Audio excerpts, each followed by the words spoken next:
வடவெளியில் ஓய்வு பெற்ற ரயில்வே ஊழியர் தற்கொலை செய்து கொண்ட சம்பவம் அதிர்ச்சியை ஏற்படுத்தியுள்ளது. வடவெளி அருகே தொண்டாமுத்தூர் ரோடு சக்தி நகரை சேர்ந்தவர் ஜெயச்சந்திரன். இவர் ரயில்வே துறையில் பணியாற்றி ஓய்வு பெற்றவர். மனைவி மற்றும் மகனுடன் வசித்து வந்தார்.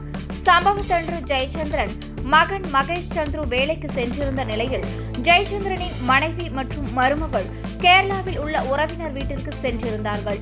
வீட்டில் அவர் மற்றும் தனியாக இருந்த நிலையில் நேற்று இரவு ஊருக்கு சென்றிருந்த மனைவி மற்றும் மருமகள் நள்ளிரவில் வீடு திரும்பிய போது ஜெயச்சந்திரன் வீட்டின் உள்ளே உள்ள கம்பியில் தூக்கில் தொங்கிய நிலையில் கிடந்துள்ளார்.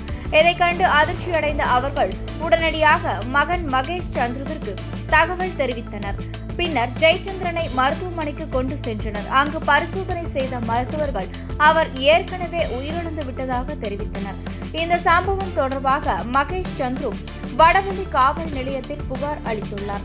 அதன் பேரில் போலீசார் வழக்கு பதிவு செய்து தற்கொலைக்கான காரணம் குறித்து விசாரணை நடத்தி வருகின்றனர்.